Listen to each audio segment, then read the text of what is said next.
హిందూ పురాణాలలో బ్రహ్మాండాన్ని కొన్ని లోకాలుగా విభజించారు. ఇవన్నీ విరాట్ పురుషుని శరీరంలోని అవయవాలుగా భావించారు. మహాభాగవతం 2వ స్కందంలో ఈ లోకాల గురించి వర్ణన ఉంది. మొత్తం 14 లోకాలని, వాటిలో ఊర్ధ్వలోకాలు అనగా భూమి నుంచి పైనున్నవి 7, అధోలోకాలు అనగా భూమి నుంచి కిందనున్నవి 7. ముందుగా ఊర్ధ్వలోకాలు చూద్దాం. అవి 7. 1 భూలోకం.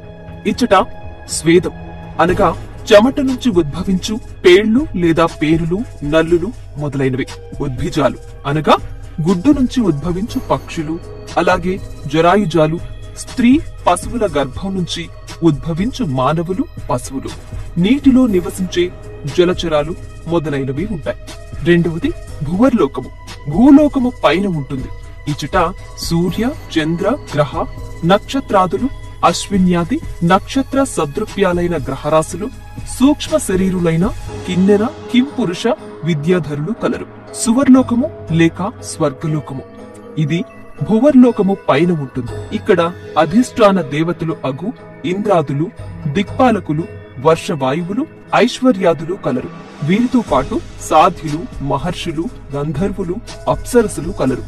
వీరు కామరూపులై భోగాలను అనుభవింతురు. వీరికి వృద్ధాప్యం, శరీర దుర్గంధాదులు ఉండవు. వీరిని క్షుత్పిసలు బాధింపవు. వీరు అయోనిజులు కావున మాతృ గర్భవాసం వీరికి ఉండదు. మహర్లోకము. ఇది సువర్లోకము పైన ఉంటుంది. ఇక్కడ దేవతలు తపస్సు చేస్తుంటారు.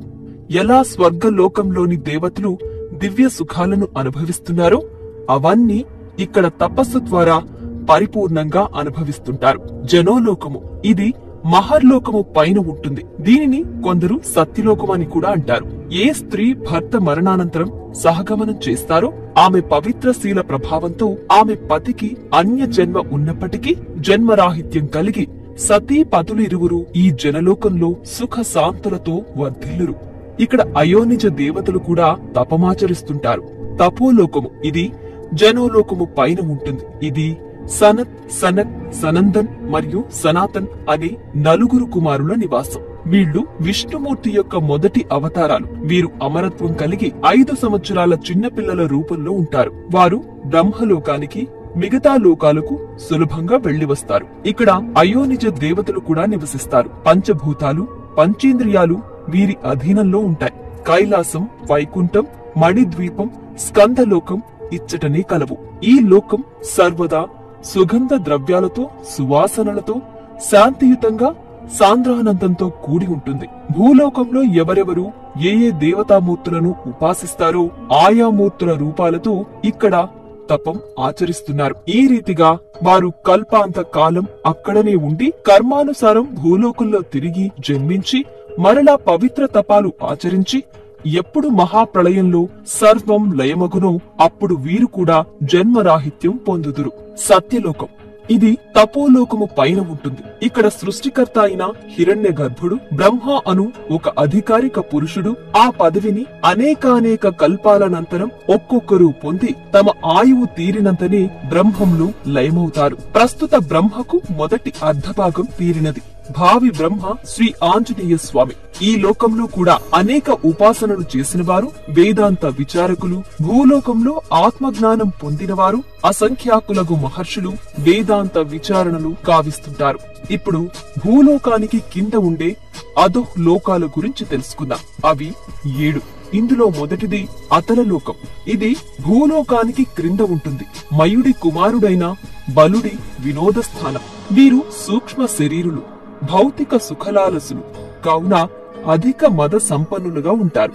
వితలలోకం. ఇది అతలలోకం క్రింద ఉంటుంది. ఇక్కడ హటకేశ్వరుడు అనగా శివుడు భవానీ అమ్మవారితో వినోదిస్తుంటాడు. హాటకి నదీ జలాలతో తయారైన సువర్ణంతో అసుర స్త్రీలు అలంకరించుకుంటూ ఉంటారు. సుతలలోకం. ఇది వితలలోకం క్రింద ఉంటుంది. సప్త చిరంజీవులలో ఒకరైన మహాపురుషుడు బలి చక్రవర్తి ఇక్కడే ఉన్నాడు. బలి చక్రవర్తి స్వర్గంలో ఉండే ఇంద్రుడు అనుభవించే భోగాల కన్నా ఎక్కువ భోగాలను అనుభవిస్తూ వైభవంగా పాలిస్తుంటాడు. తలాతల లోకం. ఇది సుతలలోకం క్రింద ఉంటుంది. ఇక్కడ యక్షులుంటారు. అలకానగర పరిపాలకుడు కుబేరుడు యక్షులకు రాజు. వీరు అన్ని లోకాలలో ఉన్న గుప్త నిధులను రక్షిస్తుంటారు. మహాతల లోకం ఇది తలాతల లోకం క్రింద ఉంటుంది. ఇక్కడ క్రతుపుత్రులైన వినత క్రతువులు, కాద్రవేయులు అను సర్పాలు సహస్రాది శిరస్సులతో కూడిన వారై మహాబలవంతులై కామరూపధారులై తమ పత్నులతో కూడి ఉన్నారు. రసాతల లోకం ఇది మహాతల లోకం క్రింద ఉంటుంది. ఈ లోకంలో పరమేశ్వరునితో సంహరించబడిన దానవేంద్రులైన త్రిపురాసురులు, మాయ విద్యలో నేర్పురులైన అసురులు, రాక్షసులు నివసిస్తారు. ఇక్కడ మయుడు రాక్షసులుండే పట్టణాలను నిర్మిస్తుంటాడు. దానవ దైత్యులు, నివాత కవచులు, కాలకీయులు ఉంటారు. వీరంతా మహా సాహసవంతులు. పాతాళ లోకం ఇది రసాతల లోకం క్రింద ఉంటుంది. ఇక్కడ నాగలోకాధిపతి అయిన వాసుకి మొదలు శంఖుడు, కులికుడు, ధనుంజయుడు లాంటి మహానాగులన్నీ గొప్ప గొప్ప మణులతో ప్రకాశిస్తుంటాయి. ఆ పాతాళం అడుగునే ఆదిశేషుడుండేది. 30,000 యోజనాల కైవారంలో చుట్టుకుని ఉంటాడు. ఆదిశేషుడి పడగ మీద ఈ భూమండలం అంతా ఒక ఆవగింజంత పరిమాణంలో ఉంటుంది. ప్రళయ కాలంలో ఆ ఆదిశేషుడే ఏకాదశ రుద్రులను సృష్టించి సృష్టి అంతా లయమయ్యేలాగా చేస్తుంటాడు. ఈ 7 అధోలోకాలు ఒక్కొక్కటి 10,000 యోజనాల వెడల్పు, అంతే లోతు కలిగి ఉంటాయి. వీటిని బిల స్వర్గాలు అని కూడా అంటారు. ఈ లోకాల్లో కూడా కామ, భోగ, ఐశ్వర్యాలు స్వర్గలోక వాసులకు లభించినట్లే ఇక్కడి వారికి లభిస్తుంటాయి. ఈ లోకాలన్నింటినీ మయుడు నిర్మించాడు. అంతులేని కామ భోగాలను నిరంతరం అనుభవిస్తూ ఉండడమే ఈ లోకవాసుల పని. ఊర్ధ్వలోకాల వారికి ఉన్నట్లు ఇక్కడి వారికి మాత్రం సూర్యరశ్మి ఉండదు. అయితే సర్పాల మణులు దేదీప్యంగా కాంతులీనుతూ ఈ లోకాలలో వెలుగును ప్రసరింపజేస్తాయి.